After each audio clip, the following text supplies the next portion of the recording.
Hello and welcome to the 15th episode of the Comic Book Network. I'm your host, Ian. And I'm your co-host, Ethan. And before we get into the main topic today, I would like to warn everyone out there that I am dealing with a bit of spring allergies. So whatever weird voice quirks I had before will be amplified in many strange and unusual ways. And now he has an excuse for sucking so Exactly. bad. So, now we're going to get into our main point, and can you guess what that main point is? I can indeed guess what it is. Probably because you came up with it. I did indeed. Well, the topic of discussion today is comic book video games. Yeah? You ready for this? I am indeed ready for this. Alright, so there are a lot of games that have come out over the years, like there have been a lot of movies. And there's been a lot of books, which now if you go onto audible.com /... Sigaloskevin. It's French. It's Russian. No, it's actually Guatemalan. I don't know if that's a language, but it should be, because it sounds really darn cool. I suppose it does. Well, we're not actually sponsored by Audible, but if they do want to throw us a couple cents, we're open to it. You know?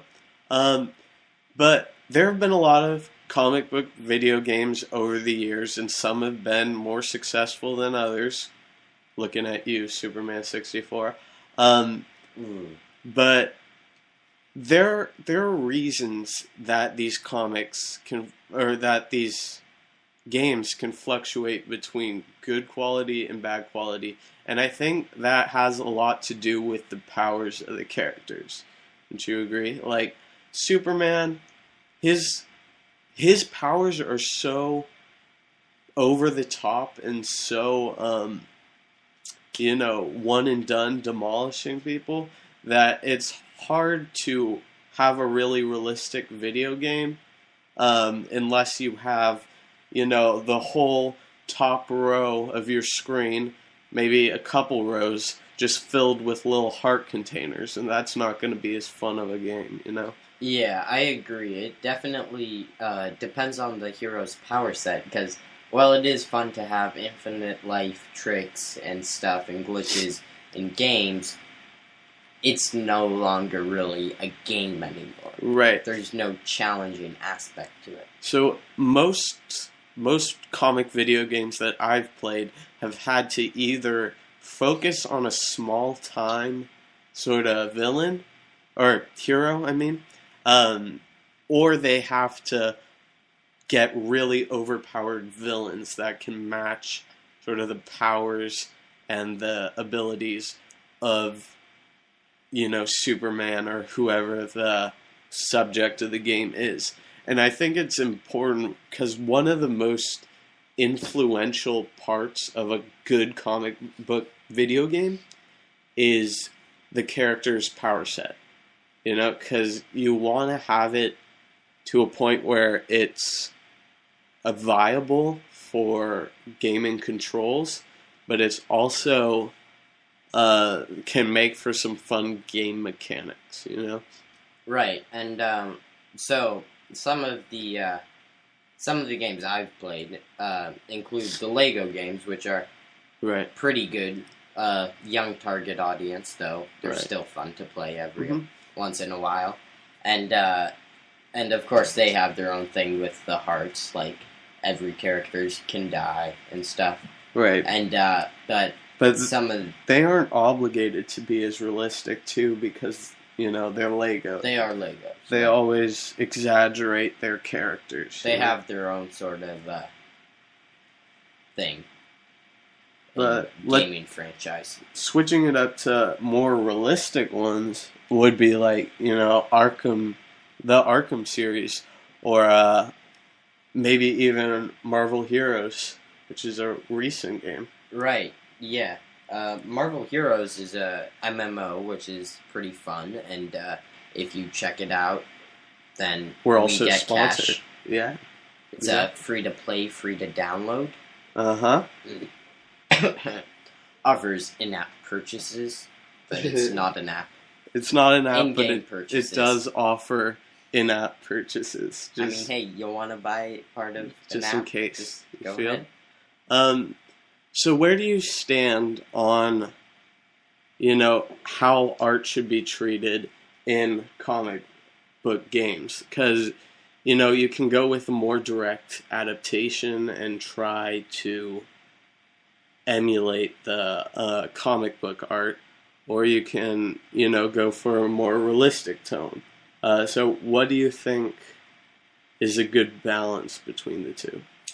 The way I feel about it is similar to the way I feel about just art and comics in general, which we have talked about before. Right. But the way I feel about it in video games is really kind of vague, because video games, they're working to get more and more realistic with the new Oculus Rift and HTC Vive.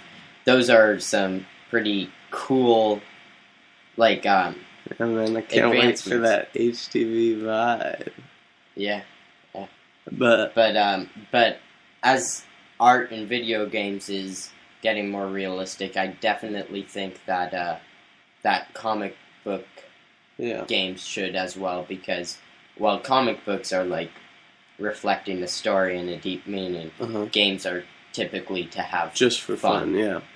And I think it can work in many different ways. Like, it's not just as comic books aren't limited to one specific art style. Neither are comic book video games, and nor should they be. I think like Spider-Man Unlimited, say, on the iOS devices. Those have a very comic, reminiscent sort of, look to them. But then you turn to a game like Arkham City, and you see how realistic that is, and it still has the same sort of comic book tone, just in a new light, in a more realistic light, and I think that's great to have variation between the two. And really, it depends on the player, because, if you like more free runners and endless roamers, then you're going to want the Spider-Man Unlimited, but if you like games like Skyrim, open world and stuff, you're going to want the Arkham series. So really, it just depends on your style of games, and I think that's good about how they have such different styles for everyone. Right. And when it comes to the story, like the art, we're still marketing to a broader audience than just comic book consumers, right? So we should, comic book video game designers usually draw on those well-known villains and well-known plot points to have this sort of story. And I don't think you can often have the same sort of rich story that you do on that you do in comics, like you said earlier.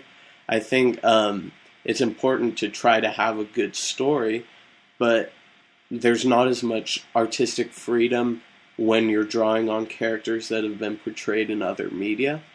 So oftentimes they'll have to, base it on a movie or base it on another adaptation of the comic book format in order to get their job done. And I think that can work out well, but it also doesn't do too well to satisfy comic book readers so much as the wider audience. Right. I agree with what you're saying, and yeah. All right. So let's see. Have you ever thought of what game you would make if you were adapting a comic book to a game.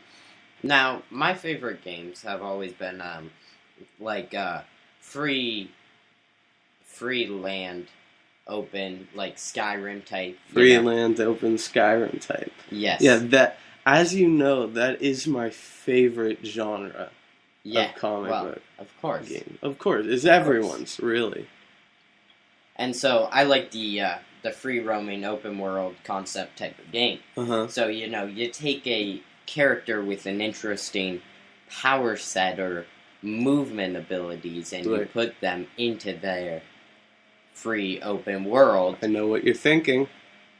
Thanos. I am thinking Thanos. Absolutely. I want a game where Thanos takes over the entire galaxy. Hasn't he already? They're not supposed to know. Okay.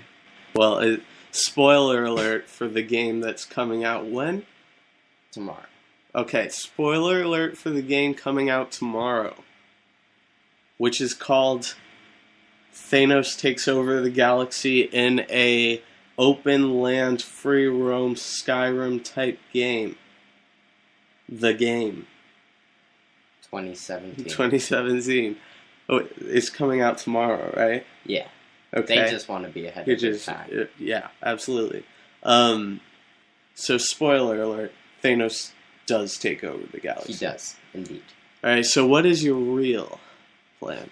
So, I mean, really, this type of game could work with any character, but I'm gonna go a bit more cliche, and I'm gonna go with Spider-Man, because swinging around on his webs would be pretty fun, and then scaling walls and running and fighting is a pretty big aspect of video games, and I like video games that show good kind of free running, like parkour and stuff, and Spider-Man displays a lot of that in his movies as well as comics. And I think he'd be good for sort of open world, lots of story type, side quest type stuff. Right, and as well as, like you mentioned earlier, drawing in a bigger audience, because he's, as I said, cliche and, pretty famous. He's well known. And so there's some easy storylines that you could go off that, even if kids don't read comics, they'll still recognize.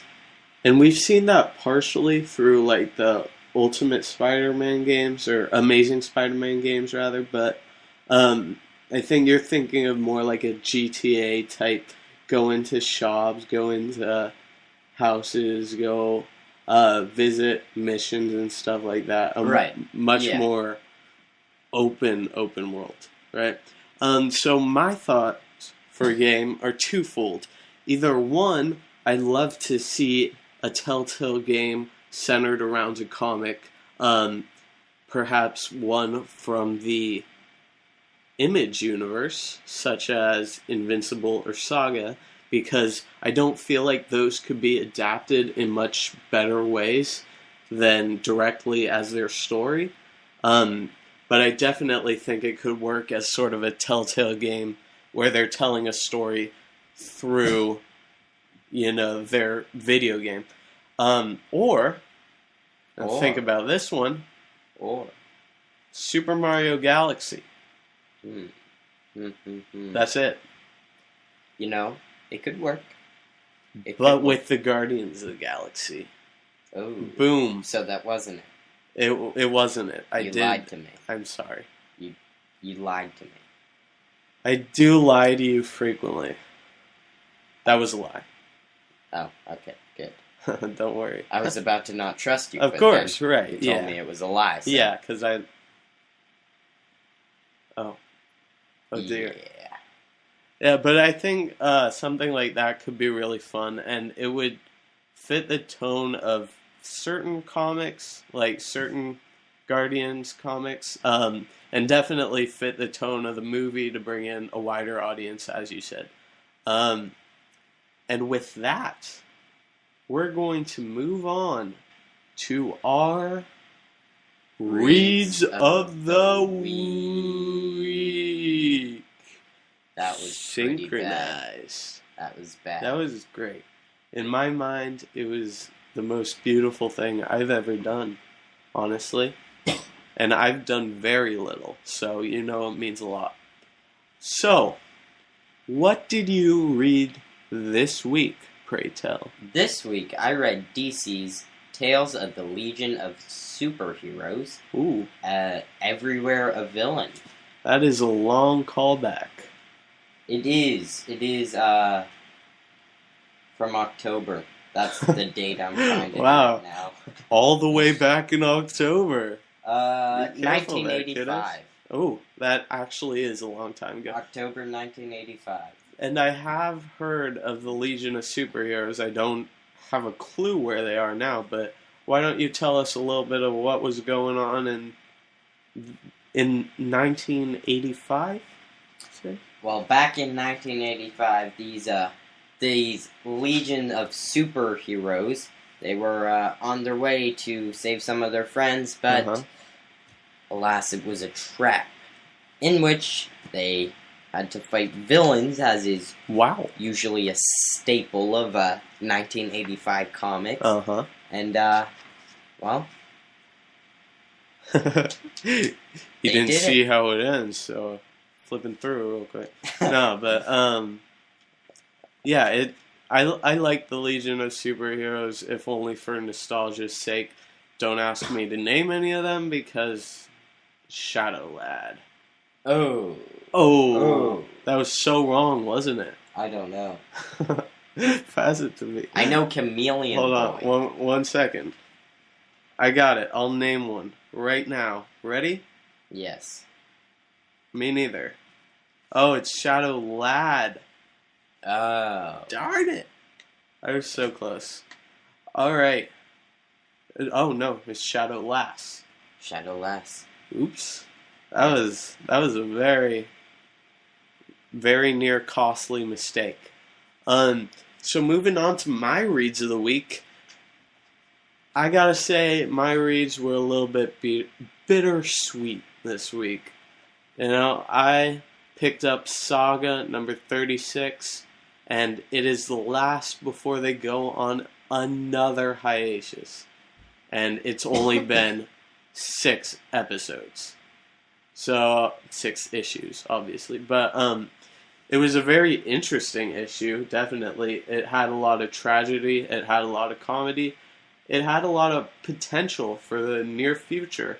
It seems like there might be another, spoiler alert, little girl in the mix. Or little boy. It looks like Alana and Marco are having a child. And that's always exciting. I think they're definitely opening themselves up to new possibilities. I wish that the will had a little bit more to do with the story, but what they're doing with all of them is interesting.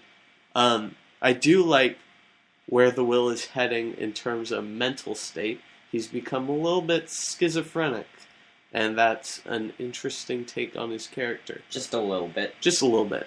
A little bit psychopathic.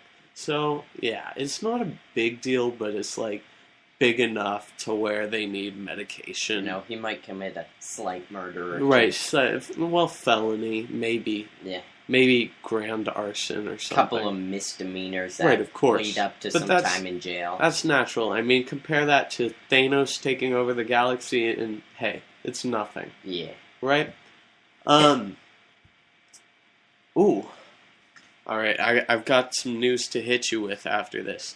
But, I will say I like the schizophrenic angle, and I like the angle that they're going at in general with the comic. I just wish they didn't take so many darn breaks. My final read of the week was Dark Victory, which is a Batman story. That was actually 13 issues, but I've only, as of yet, gotten through 7, I believe. Commitment. Yeah, commitment indeed. But it was a Jeff Loeb and Tim Sale production. The Wonder Duo.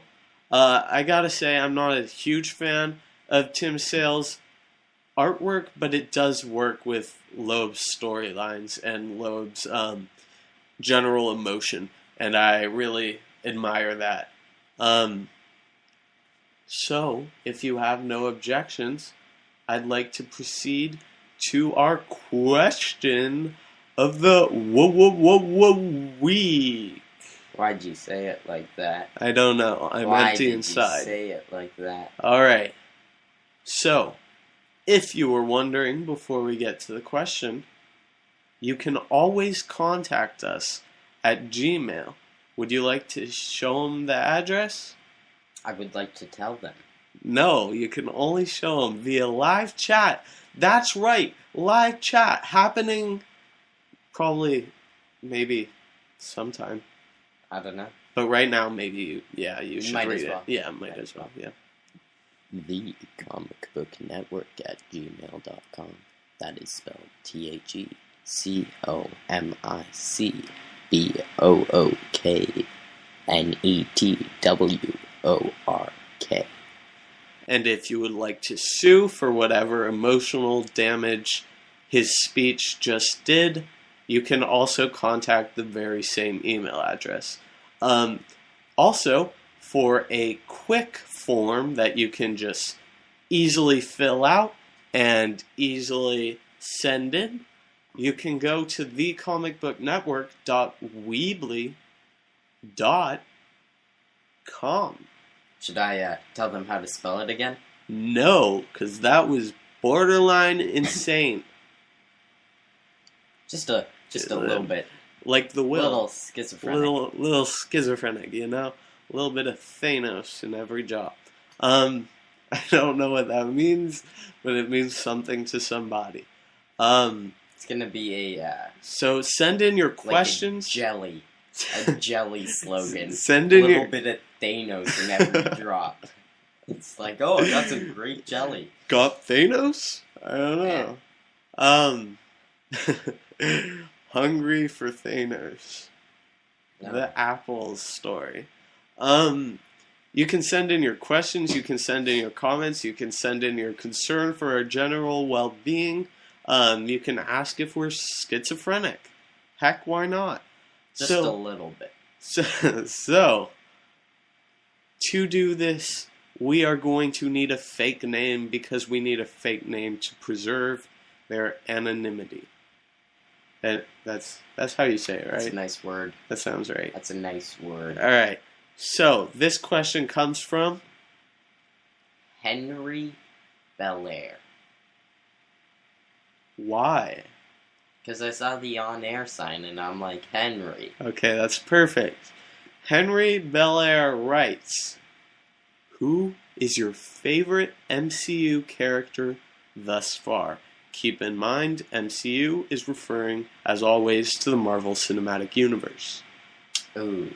Oh, okay, I was thinking about the more comics with an X universe.